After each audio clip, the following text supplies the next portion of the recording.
This is kind of an overall schematic of what a very simplified view of what brains do.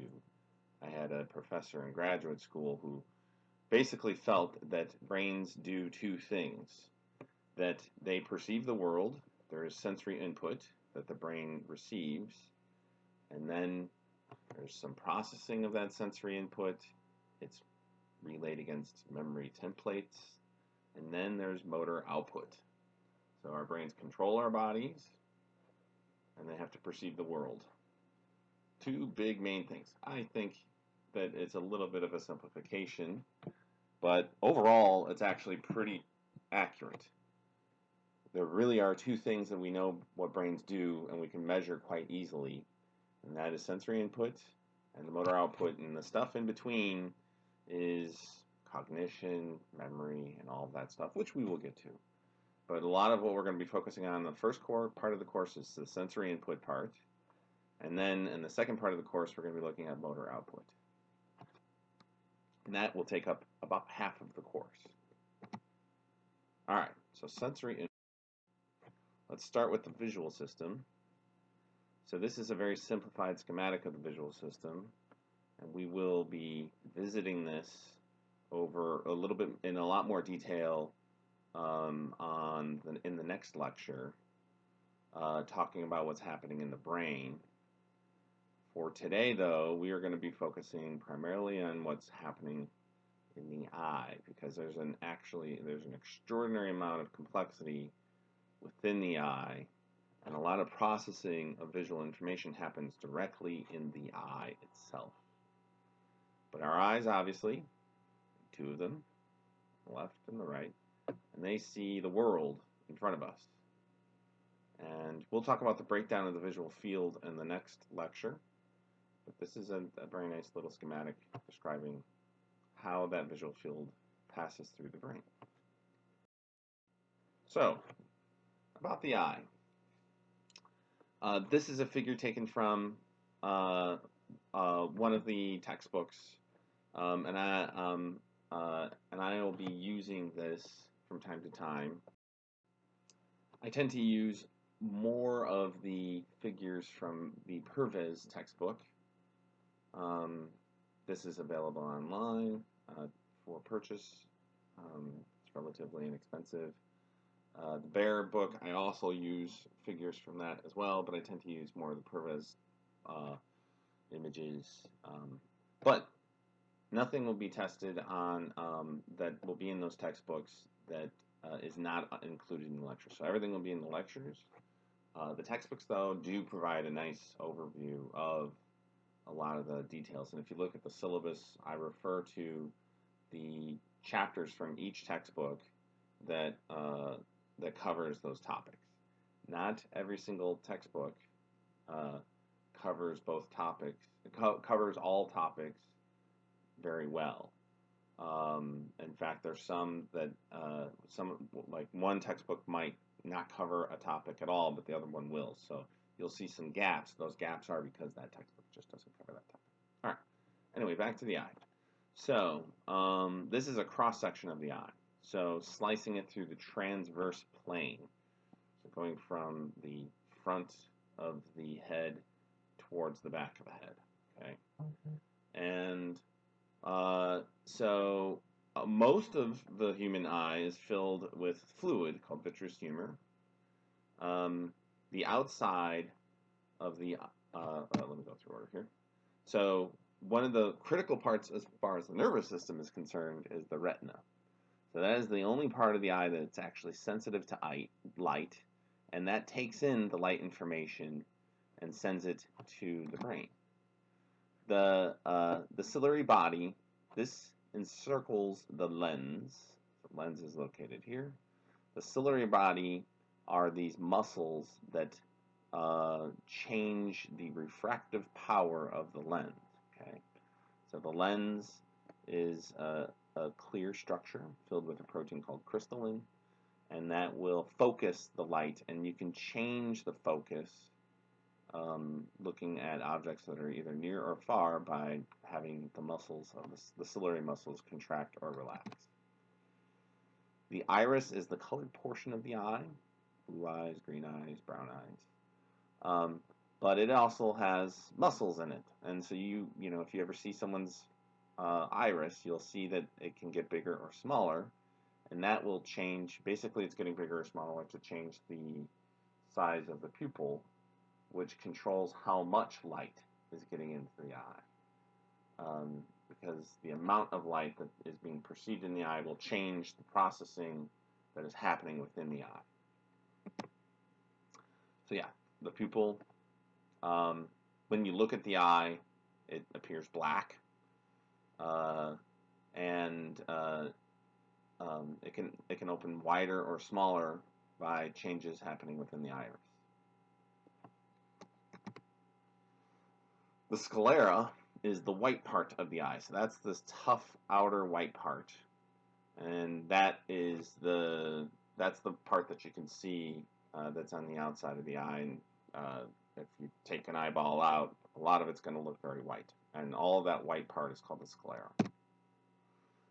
The cornea is the transparent tissue that forms the outer layer of the eye right here. So this part is not white. This is clear. And this clear part is also heavily involved in changing the position, focusing light, gathering light, and bringing it down into an image that the eye can then perceive. This part doesn't change shape. This part is static. The only part that changes shape is the lens, and the lens will then make small adjustments so that we can see farther away or closer. But a lot of major changes in focusing the light is happening in this part here. So, each eye has a visual field. The images, so when you look at the world, there are rays of light being directed towards the eye. So let's say we're looking at this pencil. There's a ray of light coming from the tip of the pencil, and it hits the cornea here, and then this part of this pencil hits this part of the cornea over here, right? Now, because these are lenses, just like lenses in a magnifying glass or lenses in a microscope, there is a reverse that can happen and does happen in our eye. So this light, this beam of light that is leaving the pencil, goes through the cornea and the lens, and then is transposed, so it gets reversed on the back of the retina. So this thing that is in the left part of the visual field, as it goes through the right eye, actually ends up on the other side of the right eye. So the visual field is mirrored on the inside of the eye. And so then this part, the eraser part, is over here. The human eye, one human eye can see about 150 degrees. And the right eye tends to be able to gather a little bit more light to the right than it does to the left. And then the left eye does the opposite. And then there is overlap of both visual fields to give us binocular vision.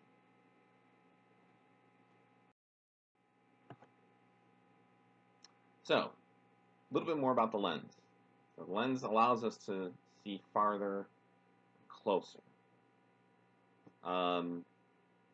The muscles in the ciliary body, when they contract, they stretch the lens and they make it very flat.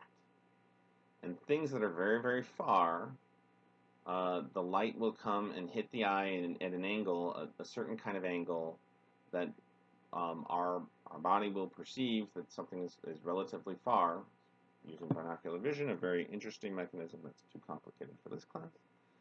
But then the lens will flatten itself so that the image, then this single point will then be in focus and touching the retina so that it is in focus. So all of the light that is coming from that single point is gathered into one point and is in focus on the back of the retina. If something is very, very close, that light has a different kind of angle when it hits the cornea, and the lens will adjust by the muscles relaxing, and then the light gets focused then to be precisely, again, in line and in focus. So if you ever let your eyes sort of relax and just let your eyes go out of focus, you're consciously adjusting your ciliary bodies so that the lens is not doing proper focusing, and you're letting the image become out of focus, so then the light is not accurately hitting in a single point from one single point to another single point, and instead it's going to be scattered and unfocused, and then you will have an out of focus image. And so then things look fuzzy. So, as many of you probably know, and certainly as you get older, more of you will also know that your eyes are not perfect. That people will have visual problems, and one of the most common problems is that the eyes are not very good at focusing at all. So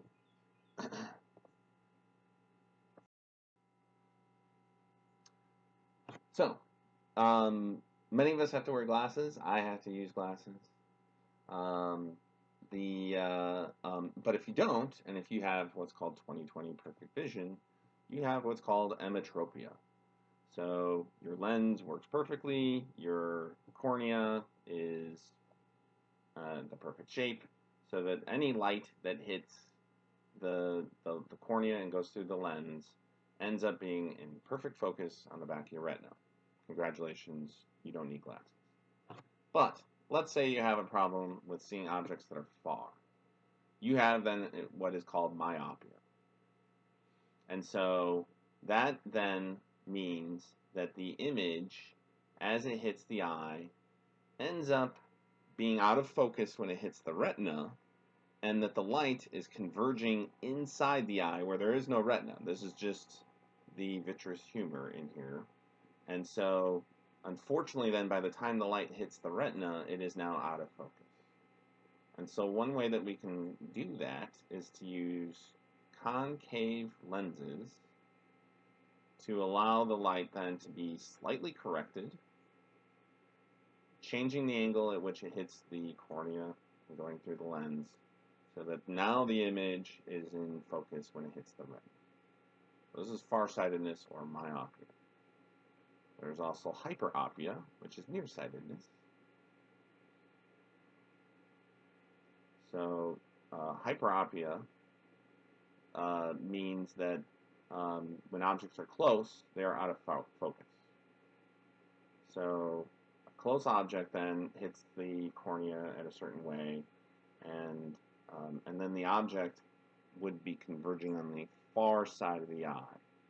So on the opposite, so light when it hits the retina, again, is not in focus, it's scattered and is fuzzy. So that gets corrected in the opposite way using a convex lens to change the angle at which the light is hitting the cornea and then fixes things. There are alternative methods for dealing with issues of having a misshapen cornea or a lens, and that is LASIK eye surgery. Maybe some of you actually have had this done. I have a little animation here that shows how LASIK works. I'll bring this up. So the way this works is that they put this device on top of your eye and they slice off a part of your cornea. Not all the way, but they open it up sort of like a trash can, and then they shape the cornea using a laser, burning out some of the cornea, and then they put the flap back. So by reshaping the cornea, you are changing the shape of the cornea so that light now is going to be refocused. So they just kind of let it flap back, and then the flap heals relatively quickly afterwards. Apparently it only takes about 30 minutes, and this is why it's called LASIK. So it can be used to treat nearsightedness, farsightedness, astigmatism, but it generally works best on farsightedness. So that's LASIK. And this image is kind of the stuff of nightmares. Having someone put something on top of your eye and then taking a razor blade to slice part of your eye off. But it's actually a very effective procedure. So, yeah, and I like to spend some time trying to create clinical links to this because I know many of you are sort of pre-med focused. And so, so there will be many times when I'm trying to talk about disease states of some of these conditions. So that was previously we were just talking about how nearsightedness and farsightedness can be dealt with and what are the causes. Now we're going to talk about cataracts, which is another major condition of the eye that affects how the eye works. So cataracts is when there's an opacity in the lens, and this is something that happens as people age.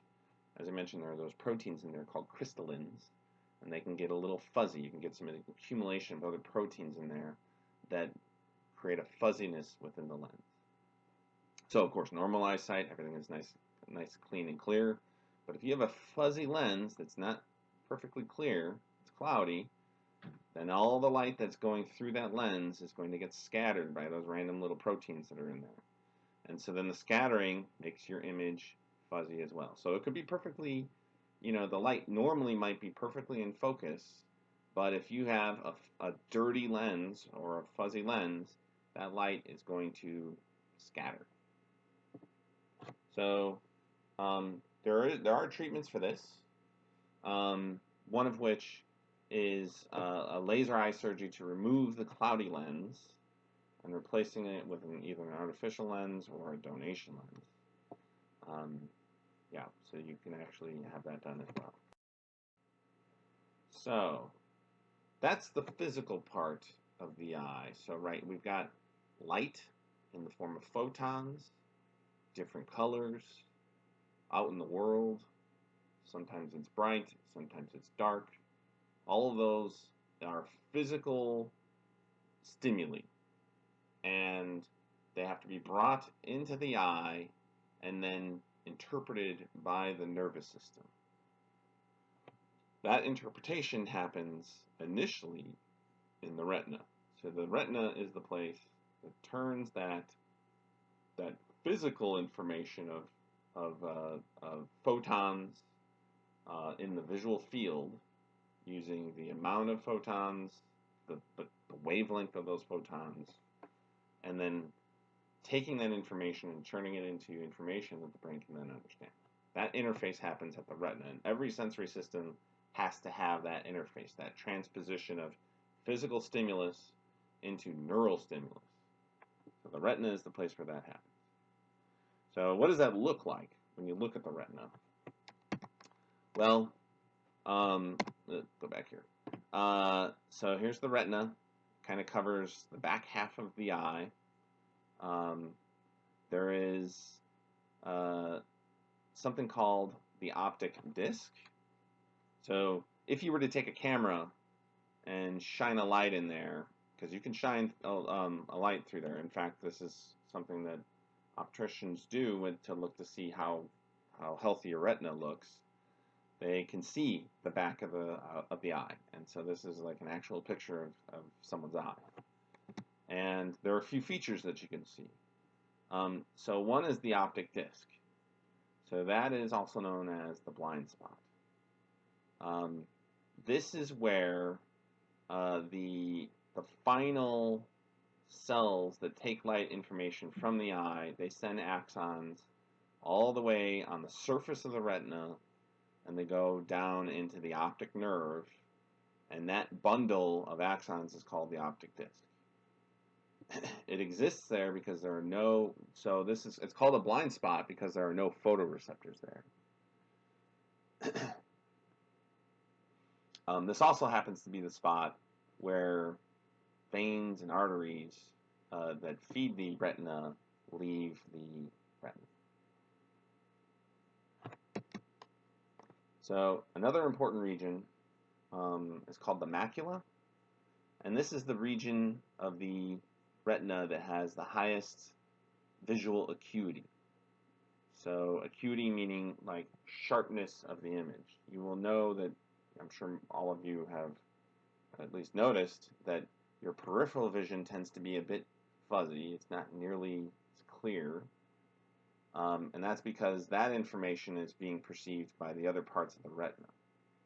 But the macula is our focal point. This is where things start to become crystal clear. And then as we get towards the center of the macula, then we get to what's called the fovea. And this is the highest point of visual acuity in the eye. It has a very high density of photoreceptors. It has a really high concentration of cone receptors. There's very low convergence, which we will talk about in a little bit. An absence of intervening cells. So, like, basically all that you're going to see there are photoreceptors. So, a little bit of a zoomed up look of that. But before we do, let me just mention that the photoreceptors are the specialized cells that sit at the very back of the retina.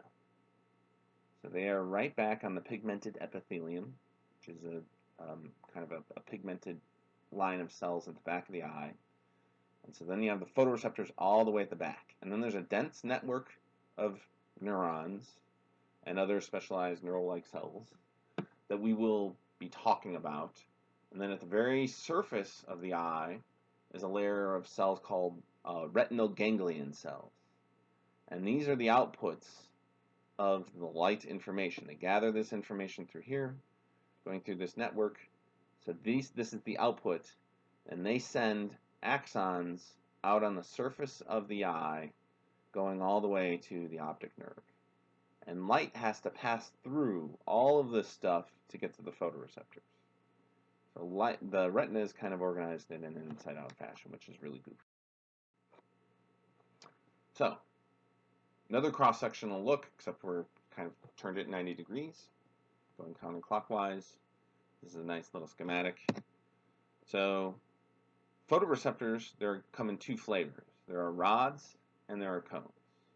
Those are the two main photoreceptor types that allow us to see light information and process a visual image.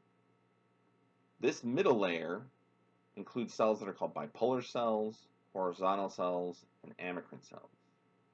The processing that happens within this layer is super interesting, and it leads to very intricate system of taking visual information and processing that information. It's too much detail for what we're going to talk about. Mostly what we're going to talk about are just the horizontal cells and bipolar cells. We're not going to be able to talk about amacrine cells today. And we're only going to be able to touch on horizontal cells. Then, again, just to reiterate, are the ganglion cells. And that these are the projection neurons that make, that are at the very surface of the retina. So the light has to pass through those, and they have axons. You can see these axons that then go to the optic nerve. So three main layers: photoreceptors, rods, and cones. You have this middle layer with the bipolar, horizontal, and amacrine cells, and then you have the ganglion cell layer. So, to illustrate again, but now simplifying it and kind of narrowing it down to a more simplified schematic. You have light passing through the retina, goes this way, and it will act upon the photoreceptors, and I'll get to deactivate in a moment, okay, on what that means.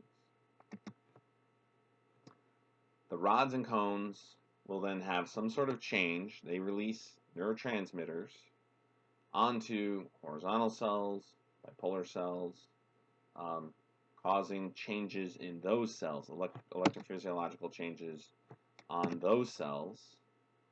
The most direct contact that happens is that you have a photoreceptor that connects to a bipolar cell, and then the bipolar cell will connect to a ganglion cell.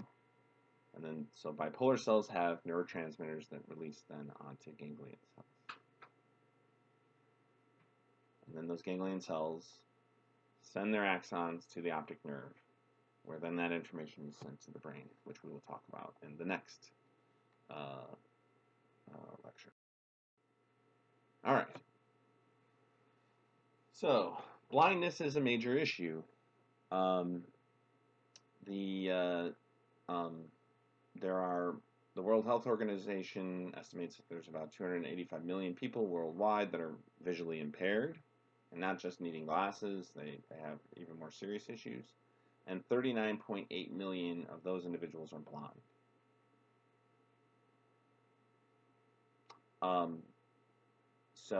Visual impairment is something that tends to happen with age.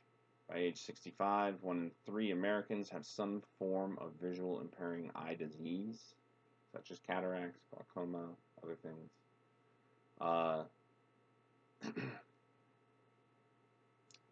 Of people who are over the age of 40 in the United States, there are 3.4 million of them who are visually impaired or blind, and it has a significant economic cost, about $4 billion annually in benefits in supporting those individuals and lost income. So it's a significant issue for the country. So diabetes is one major comorbidity that can lead to blindness. People who are diabetic are 25 times more likely to become blind than people without diabetes. So and as many of you know, diabetes has gotten worse and worse over years due to diet and being overweight. And so blindness has now become a growing issue as well. Glaucoma is one of the leading causes of blindness in the United States, and it is the most common cause of blindness amongst African Americans. And there are nearly 3 million people that have glaucoma, but do not realize it because there are often no warning symptoms whatsoever. Glaucoma is due to too much pressure happening within the eyes. So there can be a couple of different ways that it can cause. There's kind of a turnover of that fluid that's within the eye called the vitreous humor. But sometimes that turnover can get, the way of removing that vitreous humor can get blocked. And so the fluid that's coming in just tends to be too much and is not removed quickly enough. And it creates pressure within the eye. And that pressure will then compress the veins and arteries within the eye, causing a loss of oxygen that can happen and removing the waste products in the eye, and then can starve the retina, and then you get the retina dying off. And when you get that air test that happens when you go to the optician, what they're doing is they're shooting a puff of air at the eye, and then they're looking to see how the eye vibrates, and if it's really high pressure within the eye, it's not going to vibrate nearly as much as if it's normal pressure. So that's what they're looking at, to see the pressure inside the eye. Yeah.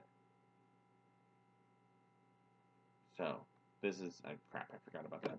There's a slide that explains all of this. So let me just reiterate. Again, so this vitreous humor leads to the,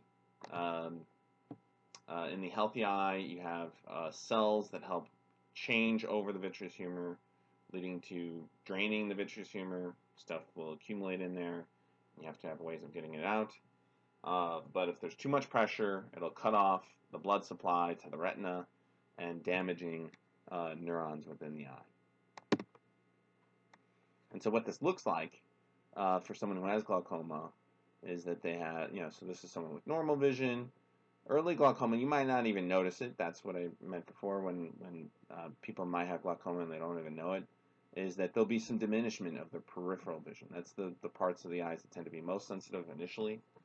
And so your overall visual field just gets a little bit smaller and smaller. But you can still see in the middle. And that's the stuff that we tend to pay attention to the most anyway, which is why you might miss it. But in advanced glaucoma, you get this tunnel vision, and eventually all you can see is just the stuff in the middle. And then you can't really, your peripheral vision is completely diminished. Okay, so let's talk about photoreceptors. So rods and cones are the two types of photoreceptors. They are very different in some important ways, which we will distinguish, but they have some similarities. So we're going to talk about the similarities first. So they both use very similar molecular machinery to convert light to neural signals. Okay, and we'll get into that in a little bit. They both have very similar sort of structures. There's some minor differences. Rods tend to be rod-shaped, and cones tend to be cone-shaped. But they have three basic regions. So one, the main light sensing part of the region is called the outer segment. So for rods, they tend to be a little bit longer and rod-shaped. In cones, that part tends to be cone-shaped. But they are basically made up of the same stuff. There's some details on the molecular side that make them different, which we'll talk about. But this is called the outer segment, and they're kind of structured the same way. Then there's the inner segment, which has the cell body and the nucleus. This. There have to be mitochondria to power these cells. And then you have synaptic terminals that are filled with vesicles, and these vesicles contain glutamate. So rods and cones both release glutamate. Keep that in mind. They always release glutamate, but there will be some interesting things that we'll talk about near the end of this lecture where glutamate isn't necessarily always excitatory. And so, but they are releasing glutamate. So, what are some of the differences? Rods use a photopigment called rhodopsin.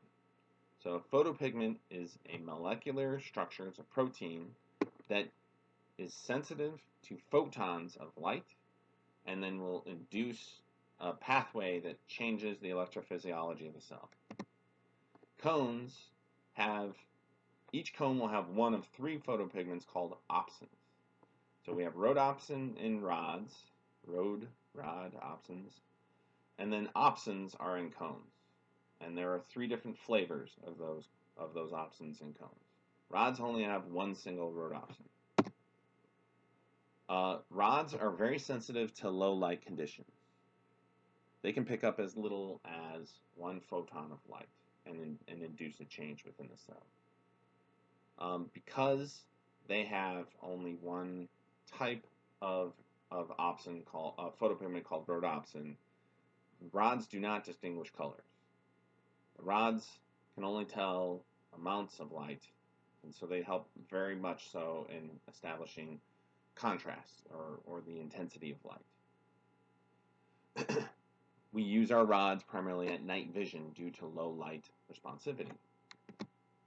Cones, on the other hand, are used under bright light conditions. So under very bright light conditions, you will be using almost entirely just your cones. And under very dark conditions, you will hardly use your cones at all, and you'll be using primarily just your rods. And then there are light conditions in between that use both. The opsins permit color vision. So our ability to distinguish the different colors are due to the fact that we have different opsins. We have three different opsins, and it's the combination of that information that allows us to tell the different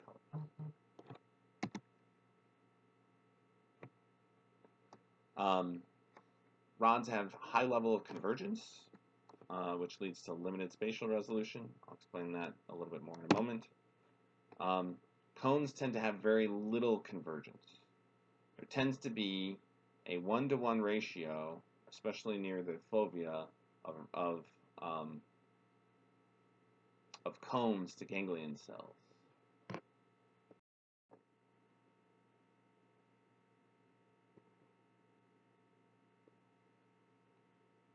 This should say cones.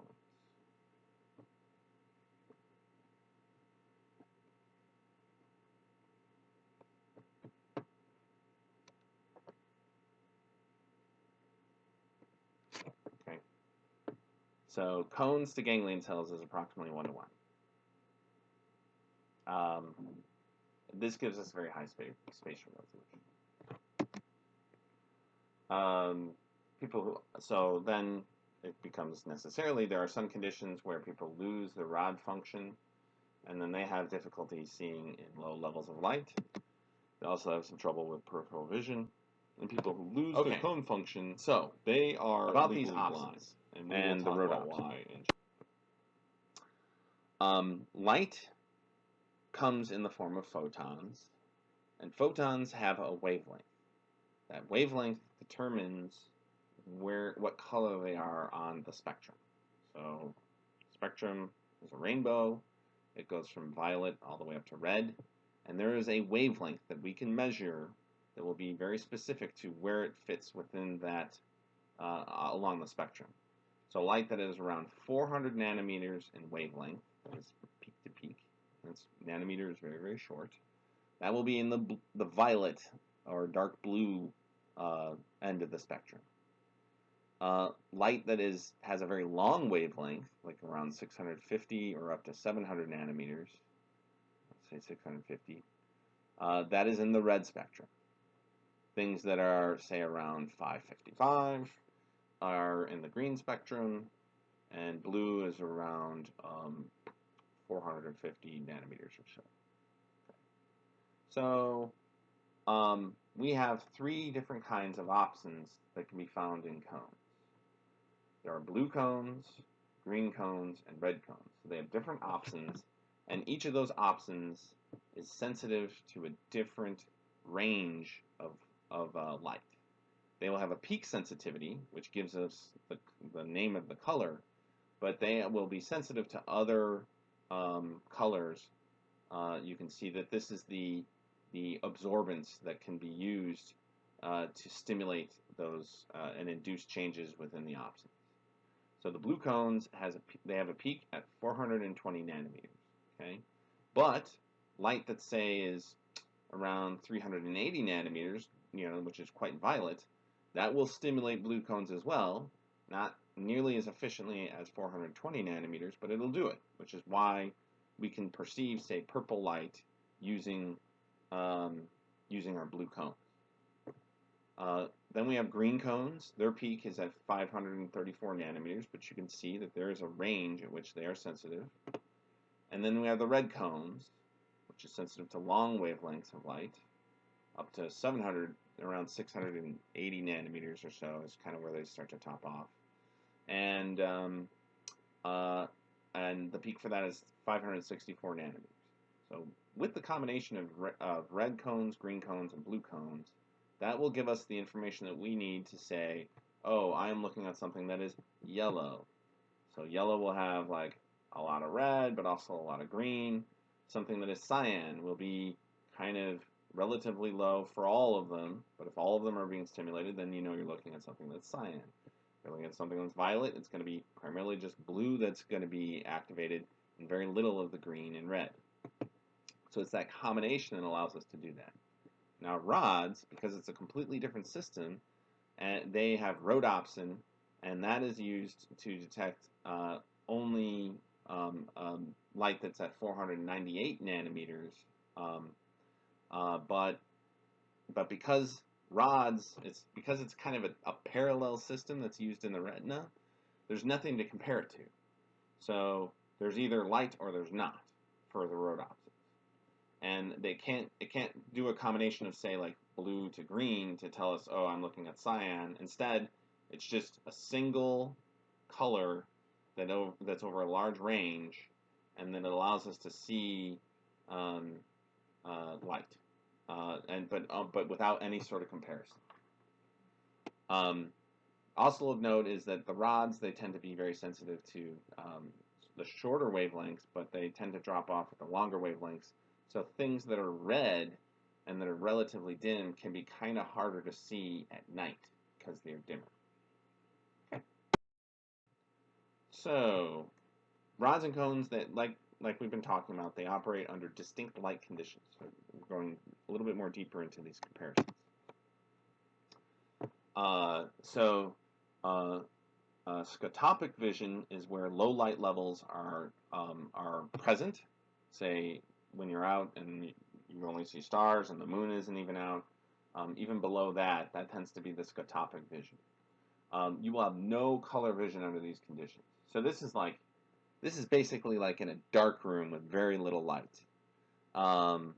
And you can't really tell the difference between different colors under those conditions, but you might be able to tell shapes with just a little tiny bit of light. We also have photopic vision, so that is the other end of the spectrum. This is where rods tend to be saturated, so we're not using our rods nearly as much. There's just so much light that they're basically completely shut down. And so this is under indoor lighting conditions and sunlight, and this is when the cones are being used the most. Indoor lighting conditions gives us the best acuity, but under bright sunlight conditions, it can become a little bit harder to see because the light is so intense for the eyes. This is where the pupil will have to really get quite small to let in less and less light. And then if you are really dumb and you're staring at the sun, you can actually damage your eyes. So don't do that. In the middle is mesopic vision. So this is mid-level light. So this is kind of at night conditions. If you're out walking around and there's no moon, or if there's a little bit of moon, you'll notice that, like, yeah, you can kind of see colors a little bit. You can actually, as long as you're out there for a little while, your rods will become quite sensitized after just a minute. As long as you're not looking at anything bright, like your phone or whatever, you can see an awful lot. You'll see an awful lot of the shapes and contrast. You can see things moving. And like I said, you can even tell some colors because cones start to work under those conditions as well. So you can see, like, cones have a large range in which they can work, just sort of starlight conditions all the way up to bright sunlight. And the rods will work over a large range of conditions too. I mean, they're working out in these conditions, but this is when they start to really saturate. Yeah, so those are the different conditions. With light flashing, you have hyperpolarization that's happening, right?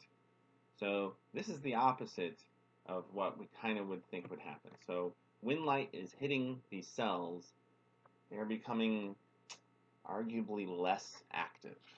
So they're becoming deactivated. And so because of this decrease in cyclic GMP, inducing this change in the sodium channel here, causing them to close, there's less flow happening across the cell membrane, causing the cell to become hyperpolarized.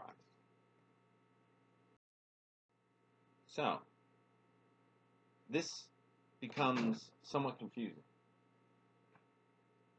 Rods and cones actually tend to be more active under dark conditions. And so we're going to walk through that a little bit. So under dark conditions, what this means, so if there's less light hitting those discs, they actually are depolarized. So the cells are depolarized. And like we said, here in the synaptic segment of the cell, these cells are releasing glutamate. When they're depolarized, they're actually going to be releasing more glutamate using the mechanisms that you learned about in Neuro 1. Cyclic GMP is relatively high under these conditions. So there's a lot of cyclic GMP, which means in this sodium-calcium channel and this potassium channel, everything is open, so they're acting sort of like having a constant, almost like action potential, leading to depolarization of the cell. Under light conditions, you have that more transducin acting on the PDE, which causes cyclic GMP levels to go down. So cyclic GMP is hydrolyzed, it goes down, these channels close, the sodium channels close, and you still have potassium working to shuttle potassium ions out, and this leads to hyperpolarization. And this means that you have less glutamate being released under these conditions. So there's a decrease in glutamate being released. And so this is looking at the overall voltage, and you can see voltage here is higher under dark conditions than it is here. This is being shown for rods, but the same is true for cones as well. They both undergo this change where they become depolarized under dark conditions and hyperpolarized under light conditions. Okay, so let's get a little bit more into the details of the organization of the retina, like where it's spatially located. Talked about the retina. Here's the optic nerve. This is the optic disc, or the blind spot. And then next to that we have the macula. And then inside that you have the fovea. It tends to be this like little dip that's there. So we're going to talk about how the retina is organized in its Alright, so this is a relatively complicated figure, but it's a figure that I really like because it shows the organization of the retina in pretty good detail. So this is an image of a retina that we're looking at.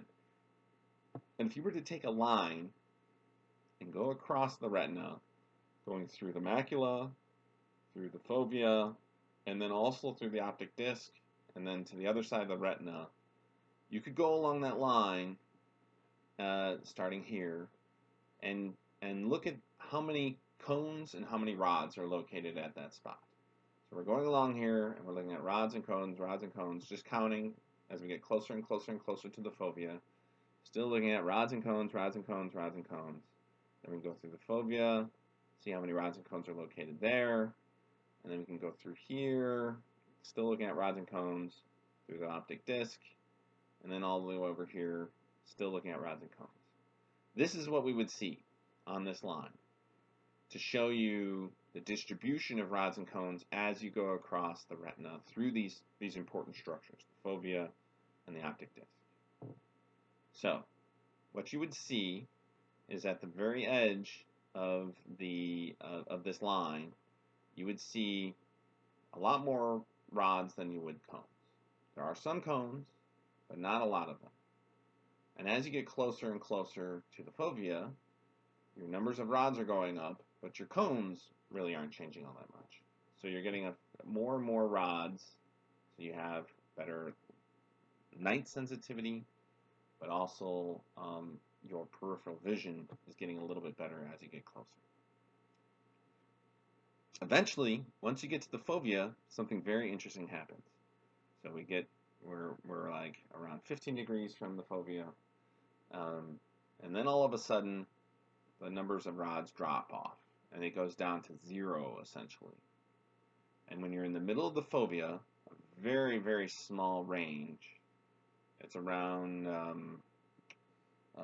I think we think of the fovea as being 5 degrees of our vision, and our most acute vision is even less than that. It's around 1.5 degrees shown here. Okay. In this region, there are no rods, very few rods, if any.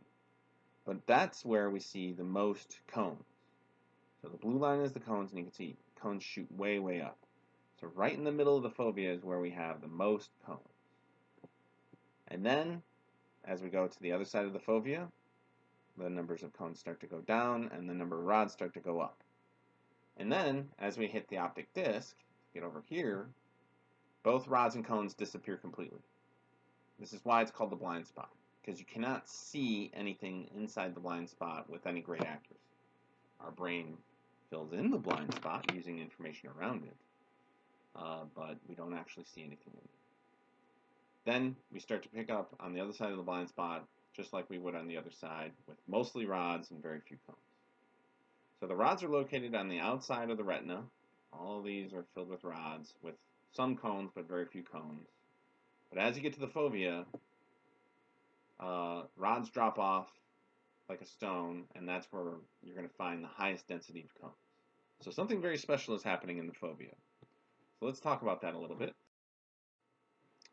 A little bit more about what's happening in here, shown here. So in this figure, this is essentially showing exactly what we were just looking at, with the rods going up and very few cones, and then in the fovea having mostly cones and very few rods. But this is what it actually looks like. So if we were to color what the rods look like, their overall receptive fields, this is what it would look like. You would have mostly purple, which are the rods, and some green blotches, which would be cones.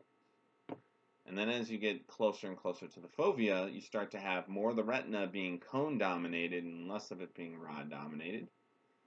But in the retina, in the fovea, it's going to be entirely cones. No rods or very few rods at all. And then as you go to the other side, it starts to look like this. And then on the opposite side, it's mostly rods and very few cones. So cone receptor density is highest in the fovea. You can see there's a lot of these little green blobs, and they're relatively small. Right in the fovea is where density is going to be highest, and that's where you're going to find the most cones. So super, super dense. We'll talk about what that density means in a moment, but that's where you're going to find all those cones jam-packed. So our visual system has this is kind of a representation of our overall visual field. The fovea, because it's a relatively small part of the retina, this is where we have our highest levels of acuity. Our eyes, if you focus on a single spot of light, or a single spot in your room, looking at the screen or just looking at something else, and you just stare at it, if you're looking at that one thing, you can see it quite well, as long as you have glasses if you need it or whatever.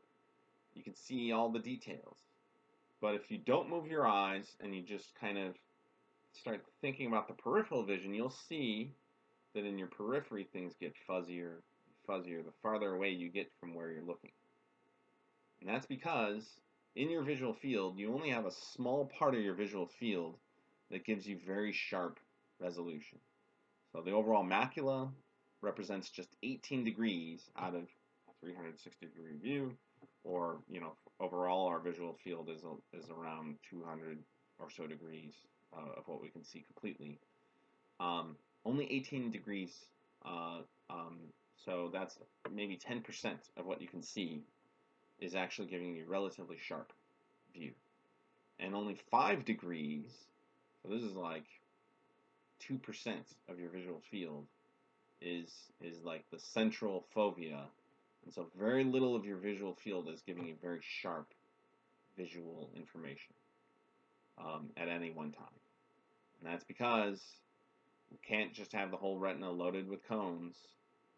We use this information of getting different information in the periphery, and we only really need to focus on the center of our visual field, and it's the fovea that makes that possible because it is so highly dense with all of those cones, and it gives us the greatest acuity. So how do we get changes in density of these cells? Like, there certainly are cones and rods kind of across the retina, but what does it mean to have high acuity? And this is where we're going to talk about convergence and receptive field size. Rods tend to have very high convergence. Rods tend to be in these big groups, and of 15 to 30 rods or so, and there's higher convergence the farther away you get from the fovea, but they all tend to converge on one single bipolar cell. So this is relatively high convergence. So those rods will have high degree of convergence, leading to bigger receptive fields and limited detail of visual information. So because rods, they all are generally about the same size, if all of those rods are connected to one bipolar cell, if a photon of light hits, say, this rod, and then in a second later a photon of light hits this rod, as far as the brain knows, it can't tell the difference between those two, because all that information is converging on one bipolar cell. And so you lose your spatial resolution, and that's why things look fuzzy in the periphery, because you're gathering more light information, which makes it very light sensitive. So all you need is, say, one photon hitting this or this to cause a change, but you can't tell exactly where on the retina it hit. You can't tell the difference between this and this, because all of that information is being converged down to a single rod bipolar cell. In contrast, in the fovea and generally with cones, there tends to be much lower levels of convergence, where generally it's mostly just one cone to one bipolar cell. So if light hits here, it's going to hit a different cone, which is connected to a different bipolar cell.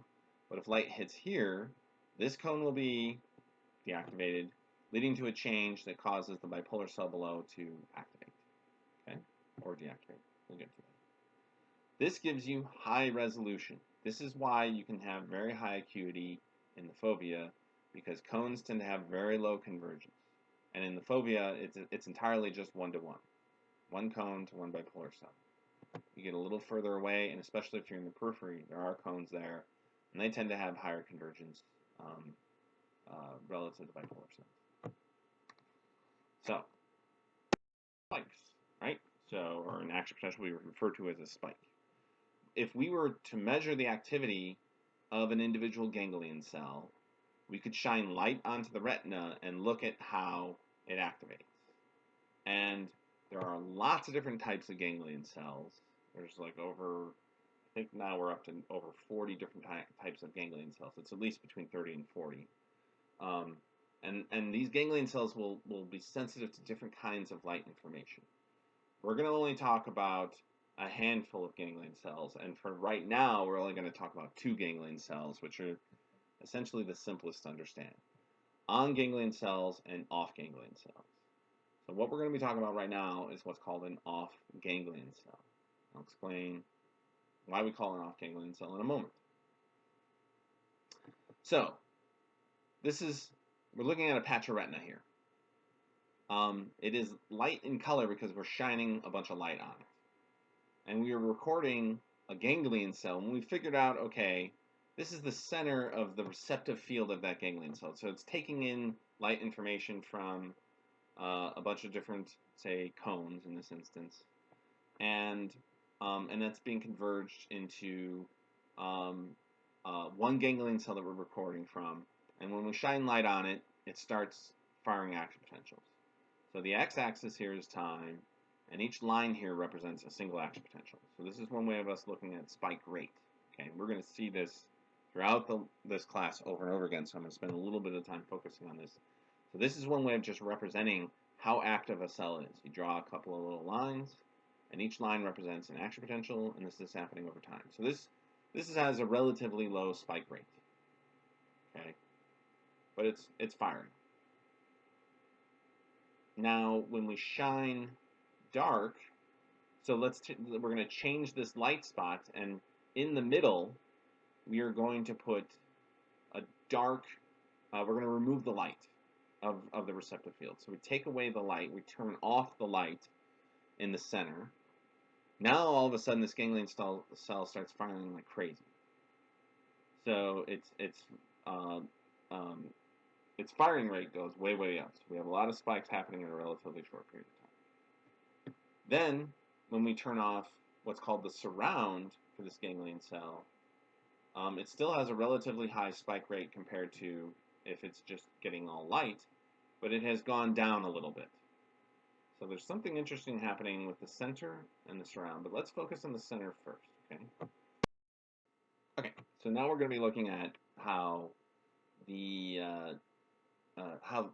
basics of this system works with the different layers of cells and how they sort of contribute, how light information gets transposed into this spike information. So in this particular case, in an off-center ganglion cell, what we're focusing on is that when the light is turned off here, this off-center ganglion cell becomes depolarized. Cyclic GMP levels are relatively high. There's more glutamate that's being released. This off-center bipolar cell has AMPA receptors. So bipolar cells in this scenario can come in 2 different flavors. We'll get to the second flavor in a moment. There's AMPA receptors here, and as you learned from Neuro 1, with more glutamate acting on AMPA receptors, this cell can also then become depolarized under this condition with light, and then that will lead to changes in the off-center ganglion cell. Okay. So let's walk through it, like how this would work as we change light in the center. So we have time 0, time 1, and time 2. So at time 0, we have a relatively dark field being presented to this cone, the cone that's attached to the off-center ganglion cell that we're recording from. And in this scenario, we're going to look at what's happening at the membrane of each of these cells, for the center cone, for the off-center bipolar cell, and the off-center ganglion cell. So in the case in which we shine a light onto the center, so it's relatively dark, we shine a light onto the center, and then we turn it off. We have T0, T1 is when the light gets turned on. So as we learned earlier, when you shine light onto a cone, you actually hyperpolarize that cell, so its membrane potential goes down over time. And what then happens here? What is happening at the synapse? It's hyperpolarized. What's going on? More glutamate or less glutamate? It is less glutamate. So there's less glutamate being released because it's being hyperpolarized. So these synapses are constantly releasing some glutamate, but the amount of glutamate that's being released is being controlled by how much light they're being exposed to. So with more light, you get less glutamate. This off-center bipolar cell then becomes hyperpolarized under these conditions. So it becomes hyperpolarized. This cell is also releasing glutamate at this synapse. And so with less glutamate, now this off-center ganglion cell decreases its firing rate because we've turned on the light. When you turn on the light, an off-center ganglion cell is going to turn off. It's going to have decreased firing rate. Now what happens under the opposite condition, where we turn down the light in the center? So if we turn off the light in the center, we have now depolarized the photoreceptor, right? And which increases its membrane potential. This then means that there's more glutamate being released. More glutamate means that this becomes depolarized, so its membrane potential goes up. And now this is releasing more glutamate at this synapse, which increases its firing rate. So an off-center ganglion cell will increase its firing rate when the light is turned off in the center. That's what an off-center ganglion cell does. And it does it through this relatively simple mechanism of light being turned off, depolarizes the cell, causes more glutamate at this synapse, which causes this cell to depolarize, which then causes more glutamate at this synapse, which then causes this cell to start firing. This is the only cell that's going to have action potentials. These cells just change their membrane potential going up or down, but they don't actually have action potential. But that change in membrane potential is directly related to how much glutamate they're releasing at any one time. And they're constitutively releasing glutamate, but it goes either up or down. All right. So if we have an off-center ganglion cell, clearly there must be an on-center ganglion cell. So this is an illustration of what this looks like.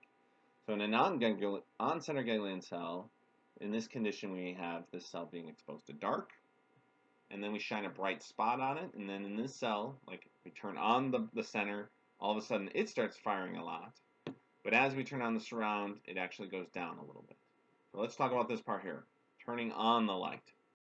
Simple, but in a non-center situation, it actually becomes reversed. So let me walk through this when you turn off the light for this circuit. So you have a dark spot in the center, right? So we're turning off the light here for an on-center network. If we turn off the light, the photoreceptor becomes depolarized. It releases more glutamate. There's more glutamate being released because it's becoming depolarized. Because the nature of this synapse is that it is inhibitory, because of this metabotropic glutamate receptor that's located there, mGluR7, more glutamate means that this cell becomes hyperpolarized. It decreases its membrane potential, which means that this cell now is releasing less glutamate at this synapse, and then firing goes down. And it's because of this synapse that things flip. This is the thing that changes. Because this cell has a different kind of receptor for glutamate that is unique and different, causes the signal to be switched. Even though you have the same neurotransmitter, it's going to be. And so that's what's unique about these two synapses, is that, so I said mGluR7, I meant mGluR6. But you can just say mGluR, or metabotropic glutamate receptor.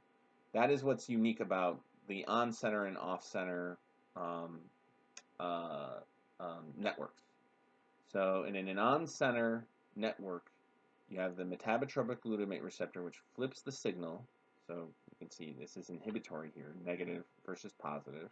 You can illustrate it just like that, negative versus positive, and then have it have the signal switched so that when this becomes depolarized right here, this cell is now hyperpolarized because more glutamate for this synapse means that it becomes inhibited, and it hyperpolarizes the cell, which means that there's less glutamate released at this synapse, so it decreases its firing rate.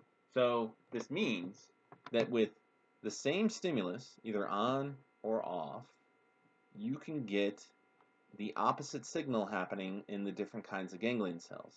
So in an on-center ganglion cell, it'll start firing because of this flip of the switch. But in an off-center ganglion cell, it'll not fire because it has a different synapse at this junction here between the cone and the bipolar cell. And then if you do the opposite change in light, you get an opposite change in the cone, which means that you get an opposite signal in the different bipolar cells because of the difference in the synapse here. And that then leads to a very different output in the ganglion cells. So in an on-center ganglion cell, when the light turns off, it goes down. And in an off-center ganglion cell, when the light goes off, it turns on. Off-center means that the cell fires. On-center means that this cell fires under light, right, when you turn it on. All right. Now there's this interesting thing that happens with the surround. So the surround actually can influence what's happening in the center. So we're going to talk about that second part in those previous figures that I had shown. What's happening here is that horizontal cells are now influencing the circuit. So this is a relatively complex figure. Let me walk through it a little bit. The horizontal cells provide lateral information to the center. So let's walk through this a little bit. So we've got our center, we've got our surround. We're looking at an on-center ganglion cell, so it's called positive here. So we've already figured out that if we turn on the center, that the retinal ganglion cell will fire, and that the surround seems to be inhibiting the center, and that's generally the organization of center-surround organization. So if we shine a little bit of light in the center, we're going to have relatively high response rate, number of impulses per second. We're going to see a lot of those little vertical lines over time. As we move that light to the surround, the response rate starts to go down. And in fact, if the light is just in the surround, the response rate gets below just the spontaneous level of activity if there was no light whatsoever. So we can actually decrease and inhibit the circuit completely by providing light just to the surround and not to the center. And then as the light moves farther and farther away from the whole circuit, now we're looking at that baseline level of activity. This is showing the spontaneous level of activity right here. So if light is in the center for an on-center ganglion cell, it's going to be active, higher than spontaneous. But if light is in the surround, it actually inhibits the cell, and it becomes lower than its spontaneous rate of activity. So how does this happen? It has to do with horizontal cells. So a cone isn't just existing all by itself. There are cones right next to it, right? You have a high density of cones. And so, of course, there are cones that are in the surround. And then you have a cone in the center. So the cones that are in the surround, if there is light hitting those cones, now those are becoming hyperpolarized, leading to changes at the electrophysiology within the circuit there.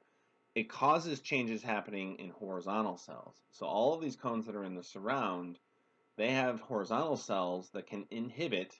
It seems like GABA plays a role in this, although we don't know exactly how the inhibition happens. But we know that it definitely inhibits. So if light is in the surround, it inhibits the activity of what's happening in the center. So, and that's because the horizontal cells suppress activity in the center. This allows us provides us with contrast information. This is something that I'll talk a little bit more on in the discussion section, but it won't be testable. But it provides us, it gives us the opportunity for seeing contrast and establishing contrast. For us to, the eye will actually process center and surround to let us know if light is being is higher on one side versus the other side, and that's basically what contrast comparisons are. That's a little bit complex, but so this is another way to look at this on the center surround, right?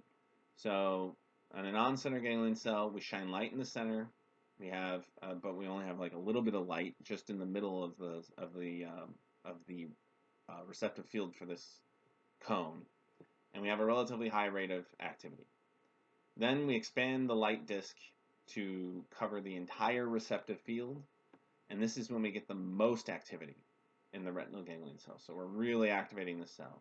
But then as light expands into the surround, the horizontal cells of nearby cones are now starting to suppress the activity of the center cone, and now this network is now being suppressed and inhibited, and so now activity starts to go down, and then as you expand light to cover the entire surround, you can actually decrease the overall activity of that cell to be even lower than what it is at spontaneous levels, especially if you just are illuminating the surround and not the center. So the center serves to suppress activity in, the surround serves to suppress activity in the center. All right, wrapping up. Here are the key questions for this class. For this particular lecture, you should know about key structures of the eye that we talked about. You should understand how things change with different myopia, hyperopia, nearsightedness, farsightedness, and how glasses help with that. You definitely need to know details about what the optic disc is, the macula, and the fovea, and why they are called those things. What is the physical structures that make them unique? You have to know the key similarities between rods and cones. And then you also need to know those molecular changes, not in great detail, but you definitely need to know the role as that I outlined it, with opsins leading to changes in transduction and changes in cyclic BNP influencing the sodium channels. And then, of course, what are the key steps in translating changes in light intensity to on and off center ganglion cells? What are the steps involved? What are the receptors and neurotransmitters? I spent a long time going over that because I feel like that this is a relatively simple circuit that allows us to kind of illustrate the complexity of how you can get different kinds of activity happening in the output of a cell, even with the same stimulus, just by adding in one inhibitory synapse, and how that can flip the circuit. And that's a great illustration because we're going to see that over and over again. And so it's really important that you understand how those circuits work. And then what is the role of horizontal cells? All right, so we'll leave it there. And more on this, we can come and feel free to ask questions about this in the discussion section. Take care.